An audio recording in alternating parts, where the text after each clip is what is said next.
사람마다 중요하게 여기는 것이나 추구하는 가치가 다 같지는 않죠.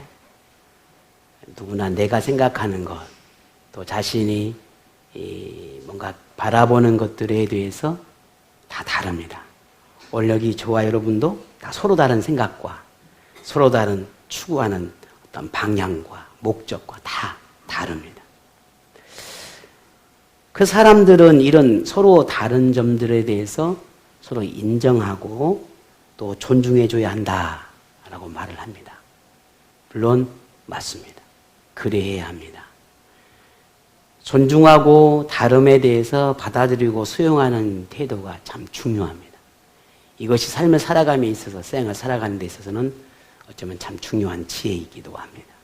그런데 이러한 인간중심적인 생각에 지나치게 치우치기 시작하면은 가장 두드러지게 나타나는 현상이 하나가 하나님을 인정하지 않게 된다는 겁니다. 더 이상 하나님을 인정하지 않습니다. 왜? 모든 사람들이 자기 자신이 기준이 되기 때문입니다. 그걸 우리는 인문주의라 그럽니다. 인본주의라, 인문주의라, 인문학이라. 이걸 우리는 흔히 르네상스의 시작이라고 말을 합니다. 어쨌든 이런 것들이 우리가 이해가 다 안 된다 할지라도 중요한 것은 사람이 인본주의로 가기 시작하고 지극히 사람 중심으로 치우치기 시작하면 분명 하나님이 떠납니다. 이건 이미 역사가 증명해 주는 증거입니다. 이렇게 인간 중심의 사상이나 인간이 가치의 중심에 있게 되어지면은 절대적인 기준은 사라지고 모호해지는 그런 기준이 만들어집니다. 흔히 이건 뭡니까? 그것이 그때는 옳고 지금은 틀렸다 라고 하는 이런 뒤틀린 현상이 일어난다는 말입니다. 이게 사람이 기준이 될 때 그렇습니다. 어제는 맞고 오늘은 틀린 거예요. 똑같은데. 사람이 기준이 되어지면 이럴 수밖에 없습니다. 문제는 이러한 사회적인 문화가 지금 현재 이런 문화가 또 계속되고 있고 여전히 시대의 이 사회적인 흐름 속에서 그런 사상들이 있고 더욱 안타까운 것은 이런 하나님을 성경을 절대적인 진리로 믿는 우리 그리스도인과 교회 안에서도 이런 문화들이 휩쓸고 있다는 겁니다. 그래서 자신의 생각이나 자신의 판단이나 자신의 그 어떤 것들이 하나님의 말씀보다 하나님이 주시는 교훈보다 더 앞서는 경우들이 많다는 겁니다. 결국 그래서 교회가 무너지거나 교회 안에 수많은 다툼들이 일어나거나 교회 내 뭔가 많은 소두레들이 이루어지는 현상들의 그 근본 원인들을 보게 되면 대부분, 다라고 하지는 않지만 대부분이 그렇습니다. 오늘날 이런 시대의 문화에 휩쓸려서 우리 그리스도인들에게 아주 결코 일어나서는 안 되는 영적인 문제가 지금 드러나고 있다는 겁니다. 그것이 하나님 말씀에 대한 경청이 사라지고 있습니다. 하나님 말씀에 대한 집중하는 이 집중이 사라지고 있다는 겁니다. 말씀에 대해서 하나님 말씀에 대해서 귀를 기울이는 일이나 예수님과 함께하는 하나님과 함께하는 이 시간들이 점점 줄어들고 있다는 거죠. 그런데 이렇게 말씀에 대한 경청이 사라지게 되어지면은 이 영적인 무감각한 상태가 되어서 결국은 이 자식이 자신을 영적으로 점검할 수 있는 그런 능력이 사라져 버린다.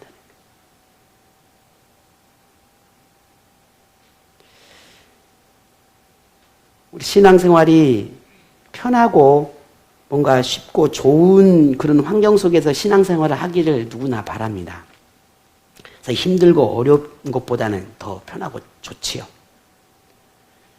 오늘 우리 이 코로나라고 하는 이것을 접하면서 전문가들이 이구동성으로 하는 말 가운데 하나가 우리 사람들이 삶을 살아감에 있어서 스스로 자신이 건강하고 또 이런 그런 병이나 병원체를 이겨낼 수 있는 그런 강인함이 있었다면은 충분히 이겨낼 수 있겠지만 지금 현대인들은 그런 강인함이 없다는 거죠. 내성이 없다는 거예요. 그런데 그도 그럴 것이 지금 현재 우리 아이들이 자라가는 환경을 보고 우리 어머니, 아버지들이 우리 아이들을 자라가고 뭔가 키워가는 그 환경들을 보게 되어지면 그럴 수 있겠다라는 생각이 들어집니다. 강하고 뭔가 세상을 이겨낼 수 있는 삶의 지혜를 가르치고 강한 의지를 갖게 만드는 것이 아니라 오히려 고기를 잡아서 아이들의 입속에 떠먹여주는 시대가 지금이라는 거예요. 그러니 우리 아이들이 자라서 어쩌면 지금이 젊은 세대, 오늘 우리도 어쩌면 세상을 삶을 살아가는 그 강인함이 세상을 이겨내야만 하는 그런 용기와 그런 힘이 더 사라져가고 있다는 거예요. 이걸 영적으로 보아지면은 우리가 말씀으로 훈련되어지고 그 말씀을 우리의 삶의 기준으로 삼고 그 말씀을 통해서 영적인 능력을 길러내는 그 힘을 상실해버렸다는 겁니다. 결국 그 힘이 상실된 그 이유가 어디에 있냐라고 하는 걸 때에 우리는 이 말씀에 대한 경청이 사라졌기 때문이에요. 기도를 통해서 영적인 능력들을 더 불꽃처럼 타오르게 하게 해야 되는데 이 기도가 상실해버렸다. 사라져가고 있다는 거예요. 더 하나님을 가까이 하고 더 모이기에 힘쓰고 더 하나님의 영적인 삶을 갈망하는 그 영적인 은혜를 갈망하는 삶보다는 쉽고 편하고 안락한 삶을 더 추구하는 시대로 바뀌었다는 겁니다. 그러니 결국 우리는 작은 어렵고 힘든 상황에서도 쉽게 포기하고 무너져 가는 것입니다. 결국 이렇게 하나님을 향한 경청이 사라지게 되고 영적인 능력이 사라지게 되면 결국 그 자리는 내 자신이 주인이 되는 것입니다. 인생에 무엇을 중요하게 여겨야 하고 무엇을 삶의 중심에 두어야 하는지 이 판단력을 잃어버리게 됩니다. 이러한 증거가 우리는 성경에서도 나옵니다. 예수님께서 그토록 책망하였던 유대의 종교 지도자들이나 유대인들이 바로 그들입니다. 우리가 잘 아는 것처럼 그들은 스스로 종교심이나 종교적 판단과 행위에 대해서 자신들은 조금도 문제가 없다라고 생각했습니다. 더더욱 자기 자신들은 율법의 완벽한 사람이라고까지 확신했습니다. 구원도 확신했습니다. 하나님께서 나를 선택했다라고 하는 확신도 있었습니다. 나를 버리지 않을 거라고 하는 확신도 있었습니다. 우리 민족과 나는 절대 하나님께서 오이 100년, 1000년, 2000년, 3000년, 수만 년 전부터 우리 민족을 선택했고 우리는 그런 선택받은 민족으로 하나님 앞에 이런 수많은 복을 누리는 그런 민족이 되었다. 세상에 그 어떤 민족보다 하나님이 사랑하는 민족이라고 하는 그런 자부심과 자긍심과 그런 긍지를 가지고 살았던 민족이었습니다. 그런 유대인들이었습니다. 그런데 그들을 향해 예수님은 뭐라 하셨습니까? 그들을 저주하셨습니다. 너희는 구원받지 못할 것이다 하셨습니다. 엄청난 충격이죠.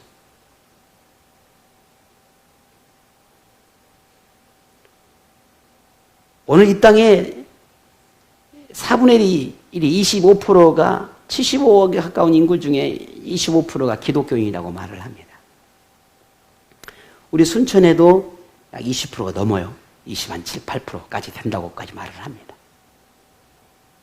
오늘 저를 포함해서 말이죠. 나는 하나님 앞에 구원받을 수 있을까? 나는 확신이 있고 나는 하나님 앞에 헌신된 삶을 살고 있고, 나는 예배의 삶을 살고자 하고, 나는 기도하는 사람이고, 나는 하나님 앞에 뭔가 충성된 삶을 살고자 하는 그런 삶을 살려고 노력하는 사람 중에 저도 한 사람이라고 생각을 합니다. 구원의 확신도 있고, 하나님의 나라에 대한 확신도 있고, 십자가 향한 믿음도 있고, 나름의 믿음의 삶을 살아간다고 부더니도 하나님 앞에 그렇게 살아가고 있습니다. 그런 나는 혹 유대의 종교 지도자들처럼 하나님 나에게 책망하지는 않을까? 만약 이렇다면 나는 어떻게 될까? 물론 내 안에 확신과 하나님을 향한 분명한 믿음이 있기 때문에 두려움보다는 하나님 앞에 오히려 더 정직하고 진실한 믿음으로 살아야 한다라고 하는 그런 마음은 더 앞섭니다마는, 오늘 저와 여러분이 하나님 앞에 나를 비춰볼 때 저나 여러분이나 크게 다를 게 뭐 있겠습니까? 자, 그렇다고 할 때 오늘 우리는 하나님 앞에 나의 모습은 어떨까? 우리는 생각해 보아야 합니다. 본문에 등장하는 예수님의 제자들의 모습에서도 그런 부족한 모습들이 드러나고 있습니다. 예수님을 3년여 가까이 따라다니면서 말씀의 훈련을 받고 예수님이 하나님의 아들이시라고 하는 수많은 증거들을 보았습니다. 직접 보았습니다. 듣지도 않았습니다. 눈앞에서 펼쳐진 많은 것들이 그 기적의 현장 가운데 자기 자신들이 그 기적의 현장에 있기도 했고 그 기적의 도구가 되기도 했었습니다. 그런데도 제자들의 모습은 여전히 부족함이 있음을 발견합니다. 왜냐하면 비록 예수님에게서 듣고 배우고 보았음에도 자신이 생각하는 가치, 자신이 추구하는 이 이념, 사상, 자기 중심적인 사고, 종교적인 전통과 사상들을 버리지 못했기 때문입니다. 예수님의 말씀을 듣는 자세는 있었지만 그 말씀이 삶을 지배하지 못했고 말씀으로 깨지지 못한 자아, 고집, 교만, 악함이 여전히 남아있었기 때문이라는 겁니다.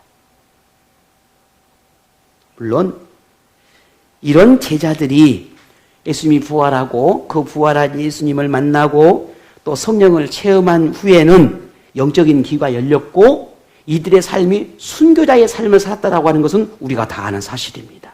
그런데 이러한 삶을 살아나기 이전의 제자의 모습은 크게 우리가 다르지 않다는 겁니다. 의문도 많고 의심도 많고 넘어짐도 많고 무슨 말인지 아무리 예수님께서 말씀하셔도 그 말을 들었는지 안 들었는지 엉뚱한 소리 하기고 크게 뭐 다르겠습니까? 그런 제자의 모습이 나옵니다. 오늘 본문에도 그렇습니다. 근데 그들이 분명 변화되었고 바뀐 삶을 살았다는 건 우리가 알고 있습니다. 자, 그렇다면 오늘 우리는 어떻느냐 하는 거예요.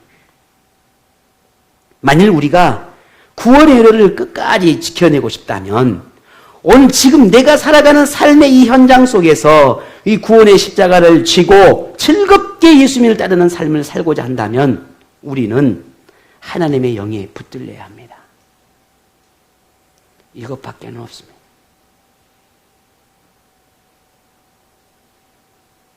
하나님의 영에 하나님의 말씀에 대한 경청의 자세를 가져야 합니다. 경청이라고 하는 것은 단순히 가만히 듣는 걸 말하는 것이 아닙니다. 경청은 그 듣고 그 삶으로 옮기는 것을 말하는 겁니다. 그게 경청입니다. 곧 그것이 하나님의 말씀에 대한 경청하는 자세, 하나님의 영을 붙들고 살아가는 그 자세, 곧 그것이 오늘 저와 여러분의 삶의 중심에 두어야 할 가장 중요한 것이고 또 그런 삶을 살아내야만 내 삶의 중심에 무엇을 두어야 되는지 그 중요한 것이 무엇인지를 인생에 가장 가치 있는 것이 무엇인지를 분별할 수 있게 된다는 말입니다.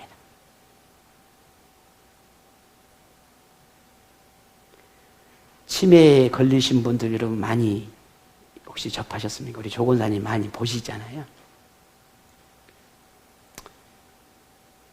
오늘 우리가 영적인 치매에 걸려버리면 항상 과거에 묻혀버려요. 과거에 묻혀버리면 지금의 삶을 살아낼 수가 없습니다. 지금 내가 오늘을 건강하게 살려면 내 영혼이 살아있어야 되는 거거든요. 그래서 과거에 묻혀있던 그런 좋은 기억들, 뭔가 기억에 남아있는 그 어떤 것들로만 가지고 지금 현재의 삶을 살아낼 수는 없다는 말입니다. 예수님이 오늘 우리에게 원하시는 것은 그게 아니거든요. 추억 속에 갇혀서 그 추억만 머금고 오늘의 삶을 살라고 말씀하지 않는다는 말입니다. 지금 내가 즐겁게 행복하게 살아가는 비결은 지금 나를 만나는 거라고 말하고 있는 겁니다. 지금 나와 함께하는 거라고 말하고 있는 겁니다. 우리에게 이러한 아름다운 신앙의 모델이 될 수 있는 한 사람을 오늘 본문에 만나게 되는 겁니다. 복음서에는 예수님이 믿음을 칭찬하는 사람들이 종종 나옵니다. 그런데 극찬에 극찬을 받은 사람은 오늘 본문에 등장하는 사람이 유일합니다.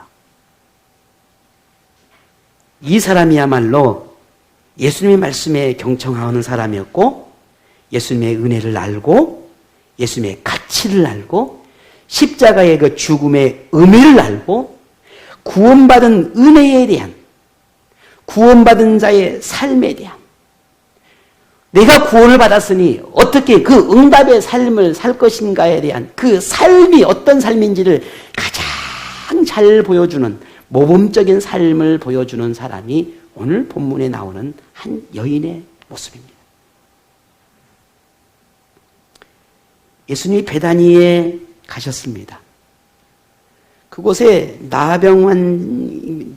문둥병에 걸려있는 시몬이라고 하는 사람의 집을 찾아가게 됩니다. 이 또한도 그 당시로 보면 파격적인 거지요. 어찌됐든 예수님은 이 시몬이라는 집에 가게 되는데 그곳에서 예수님의 제자들과 함께 식사를 하고 있을 때였습니다. 문을 삐고 이렇게 문을 열고 한 여인이 이 예수님이 있는 곳을 찾아옵니다. 그런데 이 여인의 손에 향유가 담겨 있는 옥합을 들고 있습니다. 그런데 그 여인이 옥합에 담겨 있는 이 향유를 식사하고 있는 예수님의 머리에 붓기 시작합니다.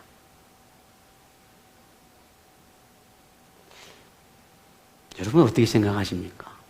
밥을 맛있게 먹고 있어. 근데 여인이 들어오자 그 향기가 너무너무 진할 거라 막 엄청나게 진한 이 향수를 향유죠. 향수가 아니라 기름이에요. 이걸 머리에 붓는 겁니다. 그 광경을 본 제자들이 분노하기 시작합니다. 화를 냅니다. 근데 그 화를 내는 이유가 왜 예수님에게 머리에 그 향유를 붓냐? 왜 지금 밥을 맛있게 먹고 있는데 여기서 무슨 짓이냐? 라고 하는 것이 아니라 예수님께 머리에 이 향유를 붓고 흘러내리는 이 향유가 땅으로 다 쏟아지는 것입니다. 흥건하게 다 쏟아져 버렸어. 그런데 이 제자들의 눈에는 이 향유의 가치가 얼마나 높은지를, 얼마나 고가인지를 이 제자들은 알고 있었습니다. 그것을 예수님의 머리에 쏟아붓고 그것이 땅바닥으로 다 흘러 쏟아지는 것을 볼 때에 이 제자들의 눈에는 이 향유가 낭비된다라고 생각을 한 것입니다. 그래서 그 광경을 보고 있는 한 제자가 이렇게 말을 합니다. 오늘 본문 8절 9절에 보니까 네가 무슨 의도로 이것을 허비하느냐라는 표현을 썼습니다. 이것을 비싼 값에 팔아 가난한 자들에게 줄 수 있었다면 더 좋았지 않았겠냐 하는 거죠.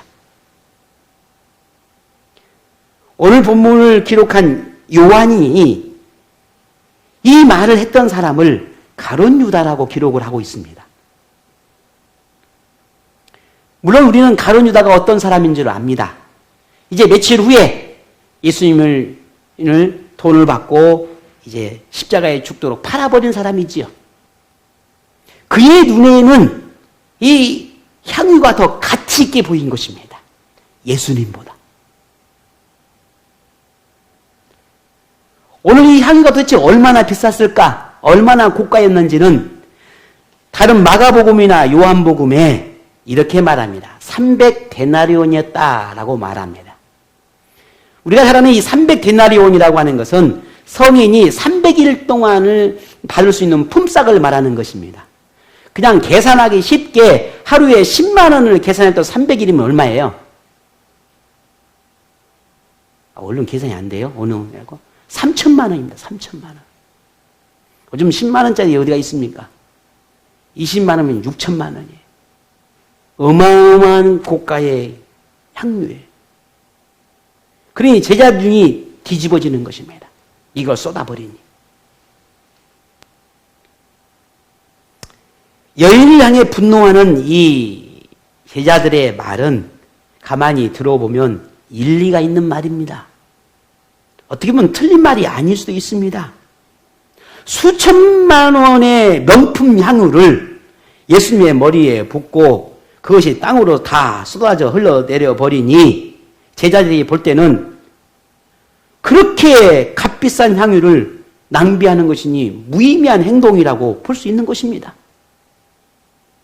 얼마나 어리석게 보였겠습니까? 그러니 그렇게 차라리 땅에 쏟고 예수님의 머리에 바르는 것보다는 고염을 차라리 현금으로 바꿔갖고 팔아서 가난한 사람들에게 나눠준다면 오히려 그것이 더 가치 있게 보일 것이고 오히려 예수님 한 사람보다 더 많은 수많은 사람들에게 더 아름다운 일들을 할 수 있지 않았겠냐. 얼마나 아름다운 말이고 얼마나 좋은 의도고 얼마나 누구나 인정할 만한 그런 이야기일 수 있습니다. 그러니 제자들에게는 이 여인의 행동은 향유의 가치를 정말 전혀 모르는 그런 어리석고 무식한 행동이라고 밖에는 볼 수가 없었던 겁니다. 자, 그러면 예수님도 제자들의 생각과 동일했을까? 같았을까? 아닙니다. 오히려 예수님은 제자들 향해 얘들아, 왜 이 여인을 괴롭게 하느냐? 왜 이 여인에게 그렇게 화를 내고 분노하느냐? 라고 책망하십니다. 그리고 하시는 말씀이 본문 12절 함께 보겠습니다. 이렇게 말씀합니다. 같이 읽습니다. 이 여자가 내 몸에 이 향유를 부은 것은 내 장례를 위하여 함이니라. 아멘. 예수님은 이 여인이 예수님께 향유를 부은 것은 가난한 사람을 돕는 것보다 더 가치 있는 것이고 더 중요한 것이고 수천만 원의 향유값에 비교할 수 없을 만큼 비교하지도 않은 더 중요하고 더 고귀한 일을 한 것이다 라고 말하고 있는 겁니다. 그것이 내가 곧 죽을 것인데 내 죽음을 예비한 것이야 라고 말하고 있는 겁니다. 이 여인에게 향유는 중요하지 않습니다. 그게 3천만 원이 됐든 6천만 원이 됐든 6억이 됐든 60억이 됐든 30억이 됐든 그건 중요하지 않아요. 아무리 비싸고 자신에게 중요한다 할지라도 그 어떤 것도 중요하지 않아요. 이 여인에게 가장 중요하고 가치 있는 것은 예수님 한 분이었습니다.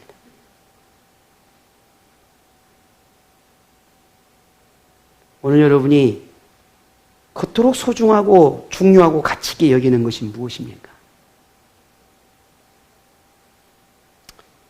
오늘 아침에 요즘 말에 청소년부 드럼을 우리 은수 선생님이 주은이 모로 조금 해달라고 했던 모양입니다.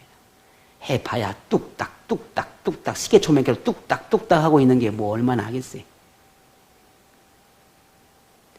그런데 오늘 아침에 이상하게 늦게 내려가더라고. 그래서 야 송교관한테 야 너 빨리빨리 내려와. 야 너 가서 해야 되는데 왜 안 내려가냐. 하기 싫다는 겁니다. 하기 싫어. 아빠 나 하기 싫어. 못해. 안 할 거야. 제가 아무 말을 못했습니다. 그래, 그럴 수 있지. 근데 마음에 많은 그런 좀 아픔이 생겼습니다.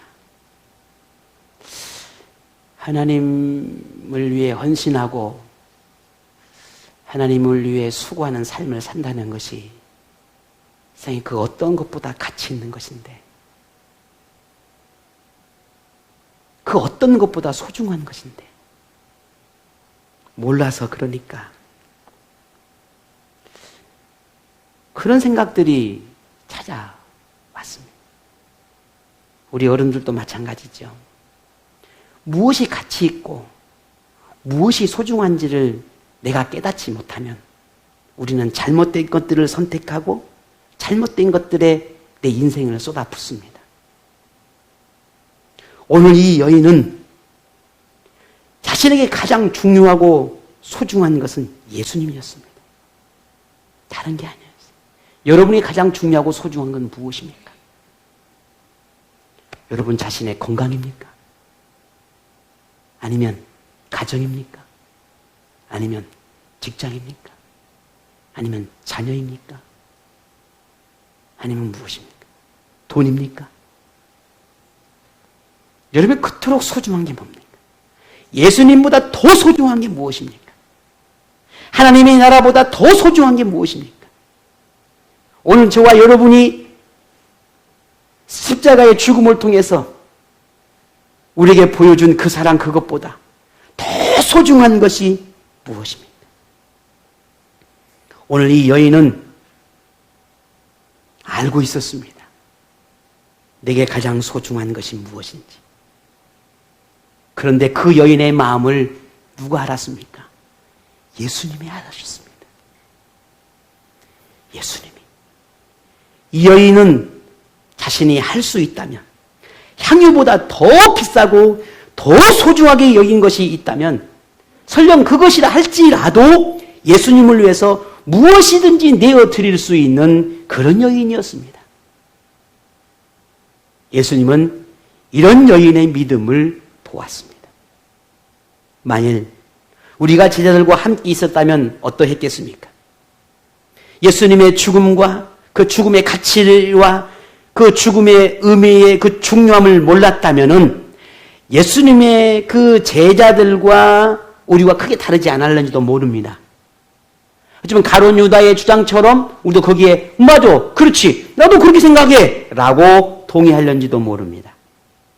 그러면 지금 우리는 어떻습니까? 복음의 가치를 알고 있고 예수님의 십자가의 죽음의 의미를 알고 있고 신앙생활의 중요함을 알고 있는 오늘 우리는, 지금 나는 향유를 예수님의 머리에 붓는 이 여인의 희생과 사랑과 예수님을 높이는 그 믿음의 모습이 오늘 저와 여러분에게 어떻게 다가옵니까? 우리는 무엇이 중요한지를 알고 있습니다. 어떤 모습으로 사는 것이 구원을 받은 사람의 삶인지를 우리는 알고 있습니다. 인생의 최고의 가치로 여길 만한 분이 예수님이시고 영생이라는 건 우리는 알고 있습니다. 영적 생활을 위해서 예배와 기도와 말씀과 이와 같은 영적인 요소가 필요하다는 거 우리는 알고 있습니다. 누구보다 잘 알고 있습니다. 어쩌면 오늘 우리가 이미 알고 있고 깨닫고 있는 것만으로도 하나님을 충분히 기쁘게 할 수 있고 충분히 우리 믿음의 삶을 살아낼 수 있을는지도 모릅니다. 그러나 우리는 알고 있는 것과 살아내는 것이 다릅니다. 그 이유는 오늘 우리 자신이 생각하는 가치, 오늘 우리 자신이 생각하는 그 중요함, 내가 생각하는 삶의 우선순위를 십자가보다, 복음보다, 말씀보다, 성령 하나님께서 깨닫게 하시는 것보다 더 중요하게 여기기 때문입니다. 하나님의 말씀이 중요하다는 것을 알고 있지만 그보다는 나의 판단, 지금 나의 결정이 더 중요하게 여기고 지금 나의 상황, 내가 만나는 환경을 더 앞세우기 때문입니다. 그래서 우리는 말씀이 늘 들려지지만 우리의 가치와 우리 인생의 중요한 선택을 우리는 잘못된 선택을 할 때가 너무나 많다라는 겁니다. 사순절을 보내며 지금 우리에게 필요한 게 뭘까? 하나님, 지금 나에게 필요한 게 뭡니까? 묻습니다. 하나님께서 제게 주시는 마음의 감동은 영적인 점검이라는 것이었습니다. 지금은 영적 점검할 때이다. 너의 영적인 상태를 점검할 때다. 우리 자신의 삶에 무엇을 중요하게 여겨야 하는지 우리가 다시 인생을 설계를 해야 할 때입니다. 자기 자신의, 우리 자신의, 나 자신의, 내 삶의 가치를 예수님 안에서 어떻게 높일 것인지를 고민해야 합니다.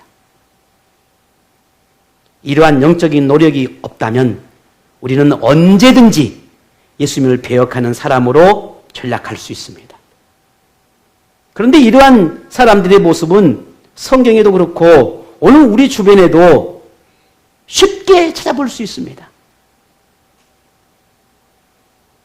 오늘은 절기상 예수님이 예루살렘에 입성하는 종료주일입니다.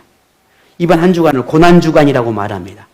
종료주일이라고 하는 것은 예수님이 나귀를 타고 예루살렘을 입성하실 때에 수많은 사람이 모여서 그 앞에 모여 종려나무를 가지며 막 흔들며 호산나 호산나 호산나 외쳐서 그렇게 외치는 어떤 환영하는 데에서 비롯된 말이에요. 이게 종료주일이라 그럽니다. 그러나 여러분 알고 있지요? 이렇게 예루살렘 성전 앞에서 예수님을 환영하며 종려나무 가지를 흔들며 이렇게 외쳤던 그들의 손에 종려나무 가지가 내려오고 그 손에 돌이 들려집니다. 예수님이 하나님의 아들로 고백하며 호산나를 외치고 구원의 은혜를 내게 베풀어 달라고, 구원자의 삶을 살게 해달라고, 구원자가 우리에게, 당신은 나의 우리의 구원자입니다라고 외쳤던 그들의 외침과 그들의 환호 소리가 얼마 후에 예수님을 십자가에 못 박으라고 외치기 시작합니다. 그리고 조롱과 침뱉음이 쏟아집니다. 왜 이 사람들은 이렇게 돌변했겠습니까? 왜 이 사람들은 순식간에 며칠 만에 이렇게 바뀌어버렸을까요? 예수님의 편에 있다면 목숨이 위태로울 수 있다라고 판단했기 때문입니다. 상황이 예수님에게나 혹은 예수님을 따르는 자신에게나 불리하게 바뀌었다라고 생각하기 때문입니다. 예수님의 교훈을, 예수님께 받은 그 은혜를 헌신짝 버리듯 버렸기 때문입니다. 조금 전 저는 여러분에게 기도할 때 이런 기도를 드렸습니다. 누가 하나님을 더 사랑하냐? 누가 하나님의 진심으로 사랑할 수 있겠는가? 하나님 앞에 죄를 많이 용서받은 사람이 더 사랑할 수 있다는 거예요. 그렇지 않습니까?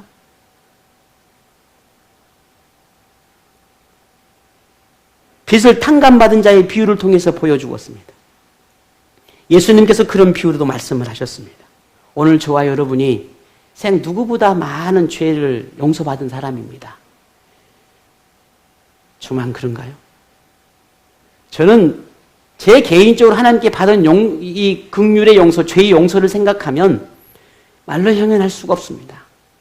매일매일 짓는 죄들을 다 용서받고 있고, 그렇게 하나님 앞에 하나님의 이름을 욕되게 했던 수많은 생각과 마음과 계획과 행동들이 나도 모르게 되어지는 수많은 것들이 있었습니다.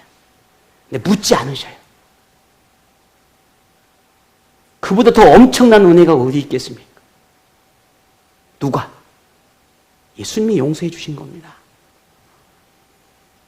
나의 사랑하는 아내도, 내가 사랑하는 남편도 내 말의 실수에 용서하지 않아요. 분노하지. 오늘 저와 여러분이 받은 은혜, 얼마나 많은 축복들을 누리고 살아갑니까? 셀 수가 없습니다. 어마어마한 축복을 받고 살아갑니다. 그 축복을 우리가 생각한다면, 그 축복의 근원이 되신 하나님의 그 사랑을 우리가 생각한다면 나는 어떻게 살아가야 할까? 나는 그 하나님의 그 사랑 앞에 나는 어떻게 응답해야 될까? 고민하지 않는다고 하는 것은 우리는 어쩌면 우리 자신의 믿음들을 의심해 봐야 될는지도 모릅니다.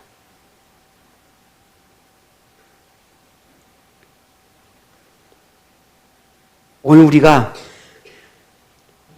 그렇게 군중들의 예수님에게 돌을 던지고 침을 뱉었던 그들은 어쩌면 이렇게 말할는지도 모릅니다. 예수님, 어쩔 수 없었습니다. 그때는 어쩔 수 없었습니다. 그래야지 않으면 안 되었습니다. 그러니 나는 돌을 들었고, 그래서 나는 침을 뱉었고, 그래서 나는 당신을 향해 욕을 했습니다. 비난의 소리를 퍼부었습니다. 라고 말하는지도 모릅니다.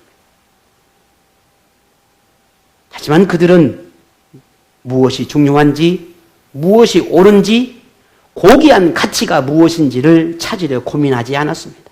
단지 예수님 한 분의 편에 서는 것보다 차라리 군중 편에 서는 것이 더 낫다고 판단한 것입니다. 대부분의 사람이 예수님을 죽이려 하는데 굳이 왜 나만 아니라고 말할 필요가 있겠는가? 라고 생각했습니다. 결국 예수님을 배격하고 죽이는데 앞장서는 사람들로 전락하고 말았습니다. 그렇다면 우리는 다른가? 오늘 나는 다른가? 우리도 신앙생활에서 방황과 갈등을 경험합니다. 위기를 만나지요. 신앙생활의 가치가 흔들리고 중요하게 여기는 것들이 뿌리채 흔들리는 상황을 만나기도 합니다. 판단력도 흐려지고 결단력도 지지부진해지는 나약함에 무너져 내리는 나의 모습, 우리 자신의 모습들을 보기도 합니다. 이건 예외가 없습니다. 모두가 다 그렇습니다. 저도 그러니까요. 여러분도 그렇고요. 모두가 다 그래요. 세상에 그런 사람, 그런 경험이 없는 그리스도인은 아무도 없습니다. 그럴 때 나는 어떻게 해야 되는가를 고민해야 한다는 겁니다. 그럴 때 오늘 우리는 어떻게 해야 할까? 그런 위기가 찾아올 때 나는 어떻게 해야 될까? 그런 혼란함이 내게 찾아올 때 나는 어떻게 해야 할까? 사실은 평생 고민하고 평생 풀어야 할 숙제이긴 합니다. 그러나 오늘 이 여인을 통해서 우리에게 주시는 지혜는 오늘 우리가 제자들처럼 자신의 생각과 내 의도와 내 의지에 더 사로잡힐 수도 있고 아니면 향유를 예수님께 드린 이 여인처럼 예수님께 더 집중할 수도 있습니다. 중간은 없습니다. 그런데 저는 여러분이 옳은 선택을 할 수 있는 분이라고 생각합니다. 왜냐하면 오늘 여러분은 말씀을 통해 얻은 지식과 지혜가 있습니다. 오늘 여러분은 영적인 경험도 하셨고 생활 속에서 하나님의 은혜가 얼마나 귀하고 놀라운 일인지 늘 알고 계십니다. 모르지 않단 말입니다. 그래서 여러분은 어떤 선택을 해야 하고 무엇이 중요하고 무엇이 더 가치 있는 그런 생활인지를 이미 여러분 알고 계십니다. 그렇다면 이제 여러분에게 필요한 것이 무엇이겠습니까? 삶의 변화입니다. 듣고 배우고 깨닫는 말씀을 삶에 적용하고 실천하는 것입니다. 향유를 예수님의 머리에 부었던 한 여인의 행동처럼 이제 오늘 저에게도 여러분에게도 그 행동이 필요합니다. 머뭇거리고 눈치 보는 것이 아니라 행동이 필요하다는 겁니다. 믿음의 행동이 말입니다. 향유의 가치보다 예수님의 그 죽음을 더 소중히 여겼던 이 여인처럼 예수님을 더 소중히 여기는 그 믿음과 실천이 오늘 우리에게 필요하다는 말입니다. 이 여인에게 예수님이 어떻게 말씀합니까? 이렇게 극찬하십니다. 어떻게? 오늘 보면 13절 볼까요? 내가 진실로 너에게 이르노니 온 천하에 어디서든 이 복음이 전파되는 곳에는 뭐라고요? 이 여자가 행한 일도 말하여 그를 기억하리라 하시니라. 아멘. 저도 그랬으면 이런 복이 제게 임을 말이야. 야, 복씨가 네가 행한 모든 일을 내 후대에 찾아서는 영원히 기억할 것이다. 와, 그냥 심장이 멎어버릴 것 같다. 이런 칭찬을 받으면 그럴 것도 없지만, 그래 부끄럽지만, 그래서 오늘 저와 여러분이 그런 하나님의 은혜를 주신다면 얼마나 영광스럽겠습니까? 최고의 가치를 지닌 이 십자가의 은혜를 받은 오늘 여러분, 오늘 이 여러분에게 결단력 있는 신앙생활이 있기를 바랍니다. 여러분을 구원하기 위해 고난과 고통의 길을 선택한 예수님의 그 희생과 사랑이 헛되게 버려지지 않도록 이제는 예수님을 위해 헌신과 사랑의 삶을 살아냄을 통해서 예수님께 응답하는 그런 모습이 오늘 저와 여러분이 일어나기를 바랍니다. 신앙생활, 예수님, 교회, 말씀, 기도, 이런 영적인 생활이 무엇보다 앞섰던 그때가 있었습니다. 하나님의 은혜를 알고 구원의 가치를 알았기 때문에 하나님을 위한 헌신이, 희생을 어떤 것보다 가치 있게 생각하고 믿음으로 살고자 했던 그 결단했던 그때처럼 받은 은혜가 너무 크고 넘쳐서 잊지 않기 위해서 응답의 삶으로 표현하고자 했던 그때처럼 순수하고 깨끗한 마음으로 주님을 따르고자 했던 그 믿음을 오늘 저와 여러분이 회복하기를 원합니다. 혹 이런 결단 있는 삶을 살아내는데 가족이나 친구나 직장이나 상황 때문에 어렵다라고 생각하십니까? 하지만 더 정확한 원인은 그게 아니라 우리 자신입니다. 납니다. 우리 스스로가 하나님을 더 가치 있게 여기고 하나님의 은혜와 구원을 더 소중하게 여기는 믿음만 있다면 우리는 이겨낼 수 있습니다. 견딜 수 있습니다. 참을 수 있습니다. 우리 자신이 말씀에 경청하고 확신과 변화를 통해 살고자 한다면 향유를 예수님의 머리에 부은 여인의 아름다운 그 모습이 오늘 저와 여러분에게도 조금은 비춰지지 않을까요? 예수님은 그런 여러분의 믿음을 기억할 것입니다. 여러분의 그 믿음을, 여러분의 그 이름을 기억할 것입니다. 여러분의 믿음의 행위에 반드시 구원의 축복을 허락하실 것입니다. 향유를 예수님의 머리에 부었던 여인을 향한 이 예수님의 극찬이 여기까지 미치지 못한다 할지라도 그래도 부끄럽지 않는 그런 믿음의 삶을 살아내는 오늘 저와 여러분이 되기를 원합니다. 예수님, 말씀, 하나님 나라를 인생의 최고의 가치로 여기는 그런 믿음의 복이 오늘 저와 여러분에게 임하기를 원합니다. 하나님께서 오늘 여러분이 베푸신 수만 가지의 복과 은혜를 잊지 않기 위해서, 그것을 그런 은혜를 다시 하나님께 응답의 삶을 살기 위해서, 그런 은혜를 주신 하나님을 기쁘게 하기 위해서 우리가 그런 삶을 살고자 또 노력하고 또 결단해내는 그런 결단력 있는 복된 인생이 되기를 주의 이름으로 축복합니다. 오늘 고난주간을 보내게 됩니다. 십자가의 사랑을 기억하면서 한 번 더 기억하고 한 번 더 생각하며 오늘 윗산 기도 짜는 것처럼 그렇게 십자가의 사랑, 그 은혜 우리 기억하며 우리 한 주간, 이번 한 주간만큼은 믿음으로 뭔가 결단해보고 믿음의 삶으로 변화해보고 그런 시작을 해보는 그런 한 주간의 삶이 되기를 간절히 원합니다. 하나님의 은혜가 함께 하심이, 돌보심이, 힘주시고 능력 주신 은혜가 여러분 모두에게 한 주간의 은혜 있기를 주의 이름으로 축복합니다.